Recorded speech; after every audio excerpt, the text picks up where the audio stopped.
Hello students, कैसे हो आप लोग। आज अपने स्टार्ट करने वाले हैं स्टैंडर्ड 9 का विकास का जो फाइनल टेस्ट का असाइनमेंट है, जिसमें अपने बात करने वाले हिंदी सब्जेक्ट सेक्शन बी में जो लॉन्ग आंसर है उसकी बात करेंगे। इसके पहले ऑलरेडी मैंने सेक्शन बी के शॉर्ट और वेरी शॉर्ट आंसर अपलोड करके यूट्यूब पर रख दिया है। जो आपने नहीं देखा हो तो उसकी लिंक आपको नीचे डिस्क्रिप्शन में मिल जाएगी, वहाँ पे जाके आप चेक कर सकते हो। तो स्टार्ट करेंगे वीडियो को। सेक्शन बी के long answers. Poem 7 question number 1, बालक श्री कृष्ण के स्वरूप का वर्णन कीजिए।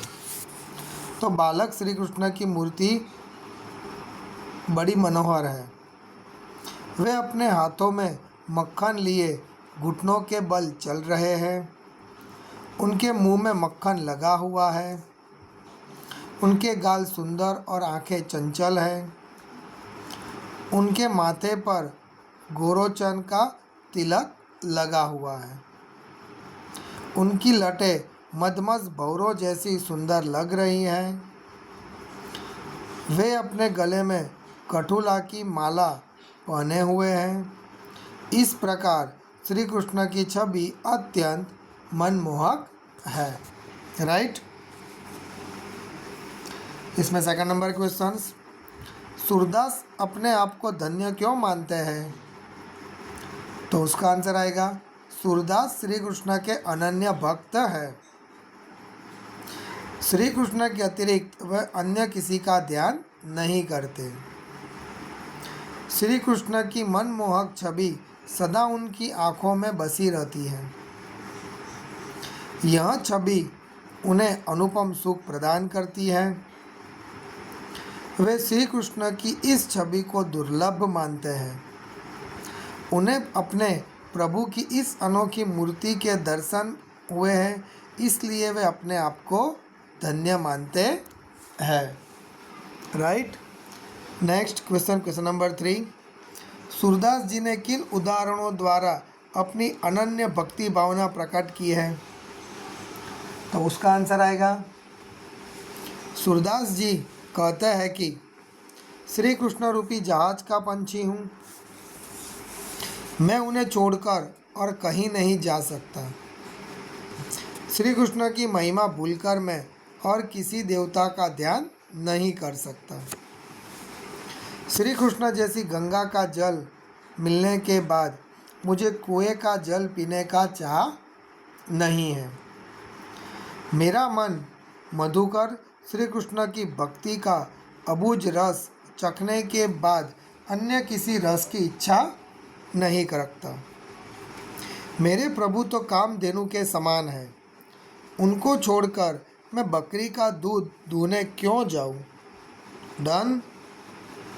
Okay, the next question, question number 4, मेरो मन अनंत कहाँ सुख पावे। पंक्ति का आशय स्पष्ट कीजिए। सूरदास जी कहता है कि मेरा मन श्री कृष्ण के सिवाय और कहीं सुख नहीं पाता। जैसे जहाज का पंछी जहाज से उड़कर पुनः जहाज पर ही आता है, उसी तरह मेरा मन अन्य देवताओं के यहाँ से भटक कर फिर श्री कृष्ण के चरणों में लौट आता है। राइट। नेक्स्ट क्वेश्चन नंबर 5, जैसे उड़ी जहाज को पक्षी फिर जहाज पर आवे। पंक्ति का आशय स्पष्ट करो। इन पंक्ति में भक्ति रस है। इनमें भक्त की भावना के प्रति श्रद्धा की उत्कृष्ट भावना का उल्लेख किया गया है। भक्त का मन कहीं नहीं लगता। जैसे जहाज का पंछी वापस लौटकर जहाज पर ही आता है, जहाँ ईश्वर के प्रति प्रेम या अनुराग का वर्णन होता है, वहाँ भक्ति रस भी होता है। Right. Next poem 20, question number 1, धरती की शान कविता का केंद्रीय भाव स्पष्ट कीजिए। तो धरती की शान कविता में कवि ने मनुष्य को धरती का सर्वशक्तिमान प्राणी बताया है।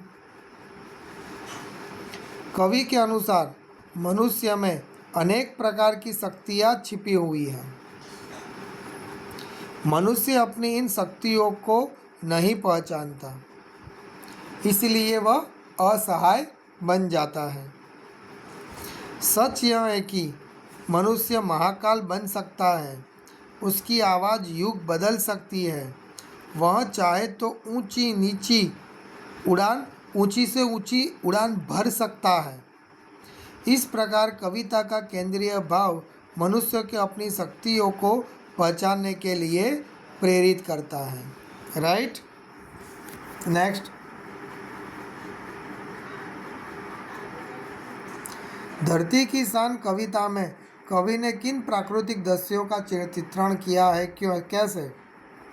तो कवि ने कविता में पहाड़, नदियाँ, धरती, आकाश, हवा जैसे प्राकृतिक दृश्यों का चित्रण किया है।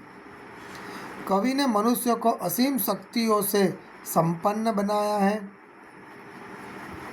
वह कहता है कि मनुष्य चाहे तो पर्वतों को फोड़ सकता है, वह चाहे तो नदियों का प्रवाह मोड़ सकता है, वह अगर ठान ले तो धरती और आकाश को भी जोड़ सकता है। मनुष्य पवन सा गतिमान है, इसलिए वह आकाश में ऊंची से ऊंची उड़ान भरने में समर्थ है।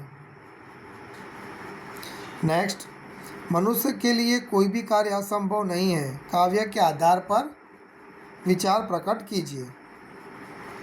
तो आंसर आएगा, मनुष्य अत्यंत समर्थ प्राणी है। वह चाहे तो पहाड़ों को फोड़ सकता है, वह चाहे तो नदियों के प्रवाह की दिशा भी बदल सकता है, वह मिट्टी से अमृत निचोड़ सकता है, वह चाहे तो काल को भी रोक सकता है। इस प्रकार मनुष्य हर संभव असंभव कार्य को संभव बना सकता है। Done. Next poem 22। Haldi Ghati और सिंहगढ़ के कवियत्री का क्या तात्पर्य है? तो आंसर आएगा, मुगल सम्राट अकबर ने अनेक राजपूत राजाओं को अपने अधीन करना चाहता था, परंतु सफल नहीं हुआ।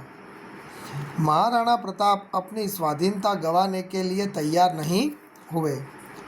अंत में हल्दी घाटी के मैदान में अकबर और राणा प्रताप की सेनाओं में भयंकर युद्ध हुआ। इसी प्रकार सिंहगढ़ भी मुसलमान शासक के अधीन था। उस पर अधिकार करने के लिए शिवाजी महाराज के वीर सरदार तानाजी ने उस पर आक्रमण किया। कड़ी टक्कर के बाद सिंहगढ़ हाथ में आ गया, पर अद्भुत वीरता दिखाते हुए तानाजी मालसूरे शहीद हो गए। कवियत्री कहना चाहती है कि हल्दी घाटी और सिंहगढ़ की संघर्ष बताते हैं कि वीरों का वसंत कैसा होना चाहिए। राइट। हे कलम बंदी स्वच्छंद नहीं, संदर्भ समझाइए। वीरों का कैसा हो वसंत। यह कविता तब लिखी गई थी जब देश पर अंग्रेजों का शासन था। अंग्रेजी सत्ता ने देश में दमन चक्र चला रखा था। उस समय अंग्रेजों के अन्याय के विरुद्ध लिखना अपराध माना जाता था। ऐसा लिखने वाले को कड़ी सजा दी जाती थी, उनकी रचनाएं जब्त कर ली जाती थी। उसी संदर्भ में कवियत्री लिखती है कि मेरे लिखने पर पाबंदी है, मैं चाहूँ तो भी कुछ खुलकर नहीं कह सकती। राइट, नहीं लिख सकती। Next poem 24। कस्तूरी और मृग के उदाहरण द्वारा कबीर ने क्या संदेश दिया है? तो कस्तूरी मृग की नाभि में रहती है, पर मृग को इसका पता नहीं होता। वह उसे अपने वन में यहाँ वहाँ ढूंढता फिरता है। कबीर कहता है कि संसार के लोगों की यही दशा है। परमात्मा उनके हृदय में निवास करता है, पर वे अज्ञान के कारण इस सत्य को जान नहीं पाते। वे उसे पाने के लिए इधर उधर चक्कर लगाते रहते हैं। इस प्रकार कबीर कहता है कि मनुष्य को अपने हृदय में ही ईश्वर की खोज करनी चाहिए। Right. Next, second number, Kabir सज्जन और दुर्जन में क्या अंतर बताते हैं? तो कबीर कहता है कि सज्जन लोगों से संबंध बनाकर उसे कायम रखता है। वे रूठते हैं तो भी उन्हें बार बार मनाकर संबंध को जोड़े रखता है। उसके विपरीत दुर्जन का व्यवहार उसके विपरीत है। जैसे मटके को जरा भी धक्का मारने पर वह फूट जाता है, उसी तरह दुर्जन व्यक्ति टूट रहे संबंध को पूरी तरह तोड़ने में संकोच नहीं करता। इस तरह सज्जन में जोड़ने और दुर्जन में तोड़ने की बुद्धि होती है। नेक्स्ट क्वेश्चन, कबीर ने संतोष की महिमा किस प्रकार बताई है? तो कबीर कहता है कि मनुष्य को लालच के जाल में नहीं फंसना चाहिए। जो कुछ भगवान ने उसे दिया है उसी में संतुष्ट रहना चाहिए। मनुष्य को गाय, हाथी, घोड़े तथा खान से मिलने वाले बहुत मूल्य रत्न मिल जाए, फिर भी धन संपत्ति के लोभ से वह मुक्त नहीं हो सकता। जब तक यह लोभ है तब तक उसे सुख शांति नहीं मिल सकती। यदि मनुष्य जो कुछ उसके पास है उसी में संतोष माने तो सभी तरह के धन उसे मिट्टी के समान तुच्छ लगने लगेंगे। उसे अनुभव होगा कि संतोष से ही बड़ा कोई धन नहीं है। डन। सो दैट्स यहाँ पे अपना वीडियो फिनिश होता है। वीडियो पसंद वीडियो को लाइक और चैनल को सब्सक्राइब करना मत भूलना।